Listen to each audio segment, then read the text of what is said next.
নমস্কার সবাইকে। আজকে সাদামাটা একটা ভিডিও নিয়ে শুরু করছি। সারাদিনের ব্লগটা জানি না কতটা দিতে পারবো, যাই হোক ভিডিওটা শুরু করি। আমি মেঘা, মেঘশ্রী বাড়ি ওয়েলকাম। আশা করি সকলে বেশ ভালো আছেন, সুস্থ আছেন, আর আমরাও বেশ ভালো আছি। জানি এখন চারিপাশের অনেক অবস্থা মোটামুটি আগের থেকে ভালো আছে, পুরো ভালো না হলেও যাই হোক সেই সব কিছু তো চলতেই আছে, আর সেটা সব ঠিক হয়েও যাবে একদিন না একদিন।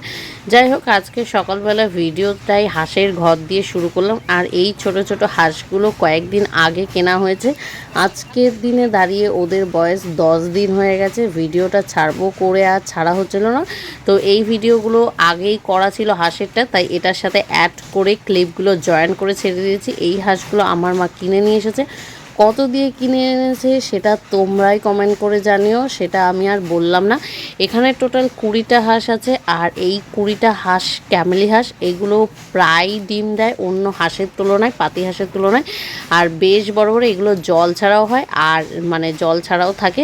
তো এই হাঁসগুলো নিয়ে আসা হয়েছে। আর আমাদের যে কটা হাঁস আছে তার মধ্যে মানুষে খেয়ে, শিয়ালে খেয়ে, বেজিতে খেয়ে এখন মাত্র 3টে হাঁস রয়েছে, যার জন্য কোনো ডিম দিচ্ছে না, কোনো রকমভাবে কিছু হচ্ছে না, তাই হাঁস নিয়ে আসা হয়েছে। আর আজকে বাড়িতে যত রকমের আনাচে কানাচে যা যা সবজি ফলফলা রয়েছে সেই সব জিনিস পেরে নেওয়া হবে, কারণ আর 2 দিন পর প্যান্ডেলের লোক আসবে, আবার গাছ কাটার লোক টোক সব বলা হয়েছে, সেগুলো কাটতে ফাটতে আসবে। তাই চালে ছাদে যা জিনিসপত্র আছে সেগুলো সব ঠেলে নামিয়ে নেওয়া হয়েছে। তার মধ্যে ছিল কাঁকরোল গাছ চালের ওপরে, সেই কাঁকরোল থেকে এর আগেও পাড়া হয়েছিল পাড়ার এক বাচ্চাকে দিয়ে, আজকেও তাই ওকে পাড়া হয়েছে ডেকে নিয়ে এসে।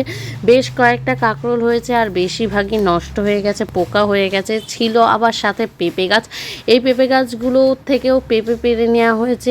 1 বালতি পেঁপে পাড়া নেওয়া হয়ে গেছে। আমার মা যখনই পেঁপে পারে এরকম 1 গামলা 1 বালতি করে পেঁপে পাড়ে, যখনই খেতে মন চায়। আর আমরা পেঁপে সিদ্ধ, পেঁপের তরকারি, পেঁপের আরও যত রকমের শুক্তো, স্যুপ যা হয় সেই সব জিনিস আমরা বেশ খেতে ভালোবাসি। আর এগুলো যেহেতু প্রত্যেকটা জিনিসই স্বাদ ছাড়া, সেই জন্য শরীরের জন্য আরও বেশি উপকারী। আমাদের বাড়িতে নাই নাই করেও পেঁপে গাছটাই বেশি আছে, যার জন্য পেঁপের ভিডিওটা আমি সবসময় একটু বেশিই দিই। তো যাই হোক আজকে এই সব জিনিসগুলোই সব দেখালাম, কারণ বাড়ি ঘর দোর সব পরিষ্কার পরিচ্ছন্ন করতে হবে, কারণ প্যান্ডেলের লোক আর 2 দিন পর চলে আসবে।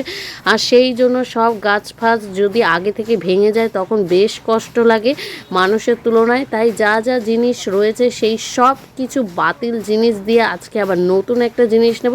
তাই যা ছেঁড়া নাইটি, শাড়ি, বাবার লুঙ্গি, এগুলো আমাদের এখানে সকলে বাড়িতে বাড়িতে আসে, আর এই জিনিসগুলো কাপড়ের বদলে নিয়ে থাকে। অনেকেই নেয়, অনেকে টাকা দিয়ে নেয়, অনেকে জিনিসে আমরা যেমন জামা দিয়েও নিই আবার টাকা দিয়েও নিই, সেই রকমই আজকে অনেকগুলো জামা কাপড় দিয়ে বালতি দেখতে দেখতে হঠাৎ করে এটা পছন্দ হয় আর এটাই নিই। তাই আজকের মতো এটা দিয়ে ভিডিওটা শেষ করলাম। সবাই ভালো থাকো, সুস্থ থাকো, পাশে থাকো।